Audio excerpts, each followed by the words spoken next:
मन की बात में आपका स्वागत है। लेकिन आज 26 नवंबर हम कभी भी भूल नहीं सकते हैं। आज के ही दिन देश पर सबसे जघन्य आतंकी हमला हुआ था। आतंकियों ने मुंबई को, पूरे देश को थर्रा कर रख दिया था। लेकिन ये भारत का सामर्थ्य है कि हम उस हमले से उबरे और अब पूरे हौसले के साथ आतंक को कुचल भी रहे हैं। मुंबई हमले में अपना जीवन गंवाने वाले सभी लोगों को मैं श्रद्धांजलि देता हूं। इस हमले में हमारे जो जांबाज वीरगति को प्राप्त हुए, देश आज उन्हें याद कर रहा है। मेरे परिवारजनों, 26 नवंबर का आज का ये दिन एक और वजह से भी अत्यंत महत्वपूर्ण है। 1949 में आज ही के दिन संविधान सभा ने भारत के संविधान को अंगीकार किया था। मुझे याद है, जब साल 2015 में हम बाबा साहब आम्बेडकर की 125वीं जन्म जयंती मना रहे थे, उसी समय ये विचार आया था कि 26 नवंबर को संविधान दिवस के तौर पर मनाया जाए। और तब से हर साल आज के इस दिन को हम संविधान दिवस के रूप में मनाते आ रहे हैं। मैं सभी देशवासियों को संविधान दिवस की बहुत बहुत शुभकामनाएं देता हूं और हम सब मिल करके नागरिकों के कर्तव्य को प्राथमिकता देते हुए विकसित भारत के संकल्प को जरूर पूरा करेंगे।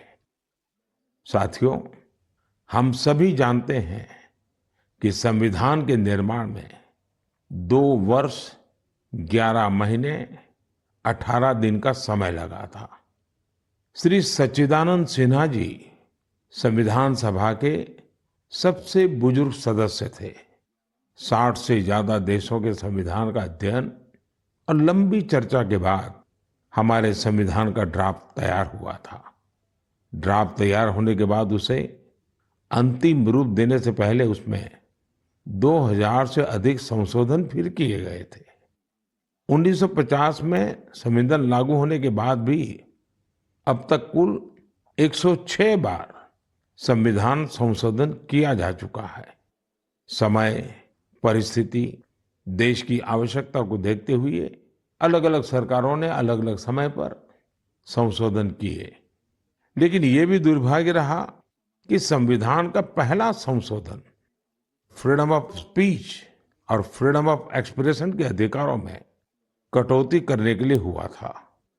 वहीं संविधान के 44वें संशोधन के माध्यम से इमरजेंसी के दौरान की गई गलतियों को सुधारा गया था। साथियों, ये भी बहुत प्रेरक है कि संविधान सभा के कुछ सदस्य मनोनीत किए गए थे, जिनमें से 15 महिलाएं थी। ऐसी एक सदस्य हंसा मेहता जी ने महिलाओं के अधिकार और न्याय की आवाज बुलंद की थी। उस दौर में भारत उन कुछ देशों में था जहां महिलाओं को संविधान से वोटिंग का अधिकार दिया। राष्ट्र निर्माण में जब सबका साथ होता है, तभी सबका विकास भी हो पाता है। मुझे संतोष है कि संविधान निर्माताओं के उसी दूरदृष्टि का पालन करते हुए अब भारत के संसद ने नारी शक्ति वंदन अधिनियम को पास किया है। नारी शक्ति वंदन अधिनियम हमारे लोकतंत्र की संकल्प शक्ति का उदाहरण है। ये विकसित भारत के हमारे संकल्प को गति देने के लिए भी उतना ही सहायक होगा। मेरे परिवारजनों, राष्ट्र निर्माण की कमान जब जनता जनार्दन संभाल लेती है, तो दुनिया की कोई भी ताकत उस देश को आगे बढ़ने से नहीं रोक पाती। आज भारत में भी स्पष्ट दिख रहा है कि कई परिवर्तनों का नेतृत्व देश की 140 करोड़ जनता ही कर रही है। इसका एक प्रत्यक्ष उदाहरण हमने त्योहारों के इस समय में देखा है। पिछले महीने मन की बात में मैंने वोकल फॉर लोकल यानी स्थानीय उत्पादों को खरीदने पर जोर दिया था। बीते कुछ दिनों के भीतर ही दिवाली, भैया दूज और छठ पर देश में 4 लाख करोड़ से ज्यादा का कारोबार हुआ है। और इस दौरान भारत में बने उत्पादों को खरीदने का जबरदस्त उत्साह लोगों में देखा गया। अब तो घर के बच्चे भी दुकान पर कुछ खरीदते समय ये देखने लगे हैं कि उसमें मेड इन इंडिया लिखा है या नहीं लिखा है। इतना ही नहीं, ऑनलाइन सामान खरीदते समय अब लोग कंट्री ऑफ ओरिजिन इसे भी देखना नहीं भूलते हैं।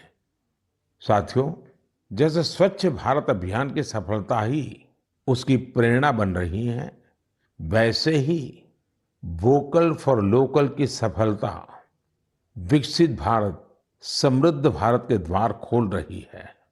वोकल फॉर लोकल का ये अभियान पूरे देश की अर्थव्यवस्था को मजबूती देता है। वोकल फॉर लोकल अभियान रोजगार की गारंटी है, ये विकास की गारंटी है, ये देश के संतुलित विकास की गारंटी है। इससे शहरी और ग्रामीण दोनों को समान अवसर मिलते हैं। इससे स्थानीय उत्पादों में वैल्यू एडिशन का भी मार्ग बनता है। और अगर कभी वैश्विक अर्थव्यवस्था में उतार चढ़ाव आता है तो वोकल फॉर लोकल का मंत्र हमारी अर्थव्यवस्था को संरक्षित भी करता है। साथियों, भारतीय उत्पादों के प्रति ये भावना केवल त्योहारों तक सीमित नहीं रहनी चाहिए। अभी शादियों का मौसम भी शुरू हो चुका है। कुछ व्यापार संगठनों का अनुमान है कि शादियों के इस सीजन में करीब 5 लाख करोड़ रुपए का कारोबार हो सकता है। शादियों से जुड़ी खरीदारी में भी आप सभी भारत में बने उत्पादों को ही महत्व दें। और हाँ, जब शादी की बात निकली है तो एक बात मुझे लंबे अरसे से कभी कभी बहुत पीड़ा देती है। और मेरे मन की पीड़ा मैं मेरे परिवारजनों को नहीं कहूंगा तो किसको कहूंगा।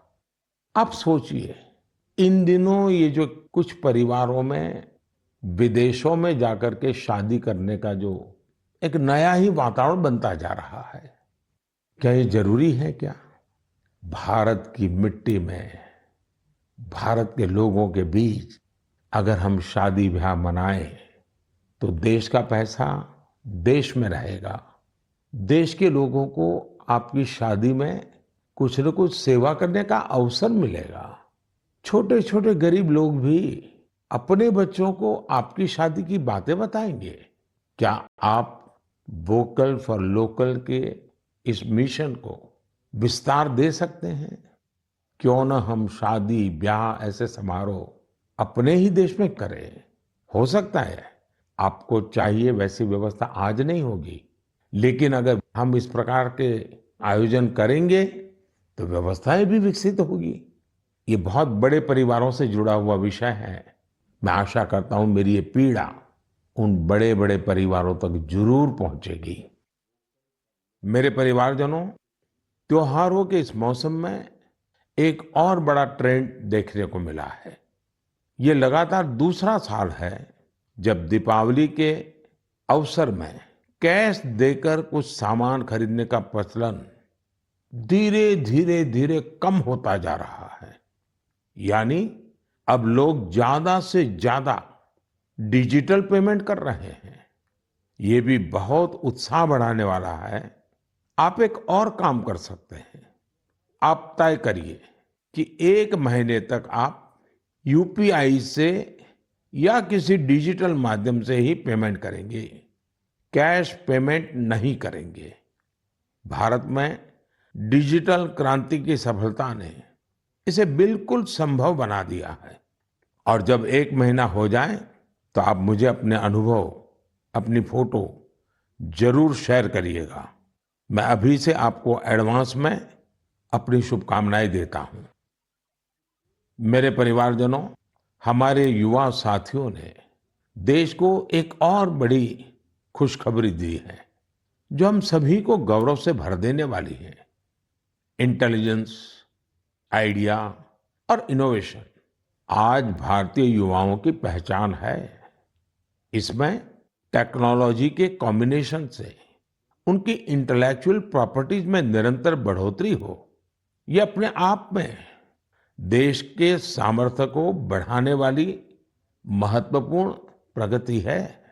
आपको ये जानकर अच्छा लगेगा कि 2022 में भारतीयों के पेटेंट आवेदन में 31% से ज्यादा की बढ़ोतरी हुई है।